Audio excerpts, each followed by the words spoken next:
চলুন ছোট্ট একটা গ্রুমিং ডে শেয়ার করা যাক আপনাদের সাথে। সো এটা গ্রুমিং ডেও বলা যেতে পারে বা আরেকটা গুরুত্বপূর্ণ কাজের কথাও বলা যেতে পারে, কারণ আমরা খুবই ইম্পর্টেন্ট একটা কাজের জন্য রাঙ্গামাটি যাচ্ছিলাম। ডেফিনেটলি গ্রুমিংয়ের ডিসিশনটা ছিল না। সো আমার হাজব্যান্ড বলতেছিল, যেহেতু আমি যাচ্ছি তুমিও চলো, বাসা থেকে কী করবা, দুজনে গিয়ে ঘুরে আসি। বিলিভ করতে পারবেন না কতটা গরম ছিল ওই দিন, কতটা গরম ছিল।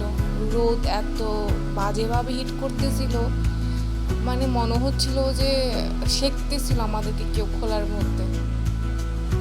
তারপরেও কোথাও যাওয়ার কথা মাথায় আসলে তখন আর এইসব কিছু মাথায় থাকে না। গরম বলেন, বৃষ্টি বলেন, তুফান বলেন, যাই বলেন, আমি যদি কোথাও গ্রুমিংয়ের ডিসিশন নিই, কোথাও যাওয়ার ডিসিশন নিই, দেন আমি খুবই প্রিপেয়ার্ড থাকি সবসময়। বিলিভ করবেন না, ওই দিন যেমন গরম ছিল তেমনই আমার হ্যাডেক ছিল। আমার মাথাটা এতটা বাজেভাবে ব্যথা করতেছিল, তার মধ্যে মাইগ্রেশন প্রবলেম। সো মাথা ব্যথা নিয়ে গ্রুমিংয়ে চলে গেলাম। এই তো আমরা রাঙ্গামাটি ঢুকে গেছি। সো রাঙ্গামাটি ঢুকে আমার মনটা একদম শান্ত হয়ে গেছে। বিলিভ করবেন না, এতটা এতটা এতটা ন্যাচারাল একটা প্লেস, মানে যে সিক থাকবে, যে অসুস্থ পার্সন, সেও যদি ভিউ দেখে, এই একটা এনভায়রনমেন্টের মধ্যে এন্টার করে, ডেফিনেটলি সেও বেটার ফিল করবে। সো যখনই আমার হাজব্যান্ড ড্রাইভ করতেছিল, ও খুব রাশলি ড্রাইভ করে। হ্যাঁ, আমাকে এতটুকু ইনশিওর করে যে আমি ঠিক আছি কি না, বা ও রাশলি ড্রাইভ করতে পারবে কি না। আমি বলি যে তুমি তোমার মতো ড্রাইভ করো, কারণ আমার এগুলো নিয়ে ভয় নেই। বাট হ্যাঁ, ডেফিনেটলি অন দ্য ওয়ের মধ্যে আপনি যখন মেইন রোডে থাকবেন, গাড়ি সবসময় কন্ট্রোলে ড্রাইভ করাটাই বেটার, কারণ দুর্ঘটনা কখন কার সাথে হয়ে যায় সেটা বলা যায় না। ক্যান ইউ ইমাজিন কতটা ন্যাচারাল একটা ভিউ। রাঙ্গামাটি যখন আপনি ঢুকবেন, আপনার চোখ ধাঁধানো কতগুলো দৃশ্য দেখতে পারবেন, সেটা বলা বোঝা যায় না। বাংলাদেশের মধ্যে এত এত সুন্দর সুন্দর খুবই কিউট কিউট প্লেস আছে, সেটা বলার বাহিরে। আমি যতটুকু রাঙ্গামাটি ওয়েটা পার করছি ড্রাইভ করে আমার হাজব্যান্ডের সাথে, সব কিছুই ক্যাপচার করার চেষ্টা করছি।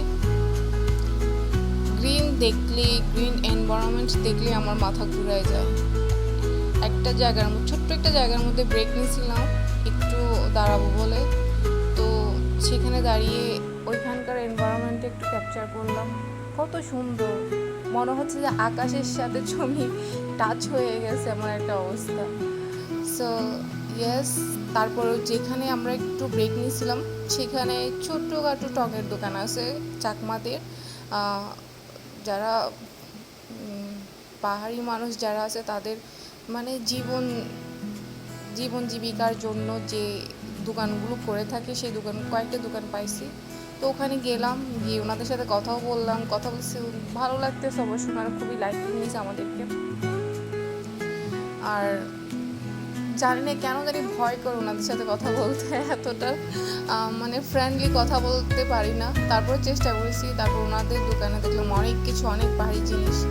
অবভিয়াসলি এগুলো বাঙালিদেরও আছে, বাট পাহাড়ি জিনিসগুলো একটু ডিফারেন্ট টাইপের হয়ে থাকে। সো আমগুলো দেখতে কতটা কিউট না, মনে হচ্ছে যে কত মজা হবে, বাট আমি অবভিয়াসলি ট্রাই করি নাই। আমার হাজব্যান্ডকে আমি জিজ্ঞেস করতেছিলাম যেগুলো কেমন হবে, বলতে সেগুলো টক হবে, কারণ মেবি ওর এক্সপিরিয়েন্স আছে, সেজন্য হয়তো আমাকে নিষেধ করতেছিল। তো দেখতে কত সুন্দর, কত কিউট গুলোমুলো, বাট সিরিয়াসলি যখন টকের কথা বলছে আমি সে না, কারণ কিছু কিছু জিনিস আছে উপর দিয়ে দেখতে এতটা সুন্দর লাগে, বাট ওটার মানে ফান্ডামেন্টাল জিনিসটা যেটা হয়, মানে মৌলিকভাবে এগুলো ভালো পাওয়া যায় না। দ্যাট ইজ, তারপর ব্রেকটা শেষ হলো, আমি আর আমার হাজব্যান্ড একটা ড্রিঙ্ক নিলাম। বেশি কিছু খাই নাই, কারণ আমরা বাসা থেকে ব্রেকফাস্ট করে বাইর হয়েছি, বিকজ আমরা 9টা বাজেই বাইর হয়েছি। সো তারপর একটা খিদা ছিল না, বাট একটু পানির পিপাসা লাগছিল, দ্যাটস একটা ড্রিঙ্ক নিলাম। দেন ও আবার গাড়ি রান করতে করতে আমরা কথা বলতে বলতে যাচ্ছিলাম। বিলিভ করবে না মানে কতটা দুষ্টুমি করা যায়। আমরা যখন ও ড্রাইভ করতেছে আমি খুব বাজেভাবে ফান করতেছিলাম ওর সাথে। তার মধ্যে আমার মাথা ব্যথাও করতেছিল, তার মধ্যে চারিদিকের ভিউ ক্যাপচার করার জন্য ট্রাই করতেছিলাম আমি। কতটা সুন্দর, কতটা সুন্দর একটা শহর হতে পারে। আমি ডেফিনেটলি বাংলাদেশের মধ্যে এরকম সেভারাল টাইপের প্লেস আছে যেগুলো মন মুগ্ধকর। বাট বিলিভ করেন, আমি যতবারই রাঙ্গামাটি আসি আমার প্রায় সময় আসা হয় আমার হাজব্যান্ডের সাথে, যে কাজটার জন্য আমরা আসি। তো খুবই ভালো লাগে রাঙ্গামাটি। ওই কাজটা শেষ করেই তারপরে লাঞ্চ টাইম হয়ে গেছিলো। তো লাঞ্চ টাইমের মধ্যে খুব সিম্পলভাবে নিয়েছি খাবার, কারণ ও বলতেছে যেগুলো সিম্পল একটা রেস্টুরেন্ট ওখানের মধ্যে মাংস প্রেফার না করাটাই ভালো। মাংস তেমন একটা খাইনি, সবজি আর মাছ দিয়ে খেয়ে নিয়েছি লাঞ্চটা। তারপর আসার সময় আবারই ওই টংটার মধ্যে ব্রেক নিয়েছি, কারণ আমাদের বিনি চাল থেকে চিনেন ডেফিনেটলি বলবেন।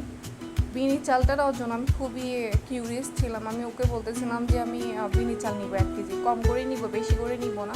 তো বলছে নাও, সমস্যা নাই, কারণ আমি নাস্তা বানাইতে খুব ভালো লাগে। তো বিনি চালের একটা পিঠা আছে, সেই পিঠাটা বানাবো বলে আমি বিনি চাল 1 কেজি নিয়েছি। আর পিঠাটাকে দেখতেছি যে এই ভেজিটেবলগুলো, শাকসবজিগুলো প্যাকিং করতে, মানে ওনাদের বড় একটা বাজার আছে ওখানে নিয়ে যাবে, সেই জন্য প্যাকিং করতেছে। সো চিন্তা করতেছিলাম যে মানুষ কতটা কষ্ট করে। আলহামদুলিল্লাহ আমরা কত সুখে আছি। অনেক মানুষ আছে যে শুধু দিনে 3 বেলা ভাত খাবে, বিদা কত কষ্ট করে সারাদিন। ওরা যে ঝুম চাষ করে কতটা কষ্ট হয় সেটা বলার বাহিরে, সেটা মানে ভাষায় প্রকাশ করা যাবে না কতটা কষ্ট করে। এইরকম কষ্ট আমরা বাঙালিরা খুব কমই করতে পারবো। ওরা মানে যতটা হার্ডলি কাজ করে। সো আন্টির সাথে, ওই ঠাকুমা আন্টির সাথে কথা বলতেছিলাম। উনি আবার অবভিয়াসলি কিউট করে কথা বলে, তারপরে কিছু লটকনও নিলাম আমাদের জন্য।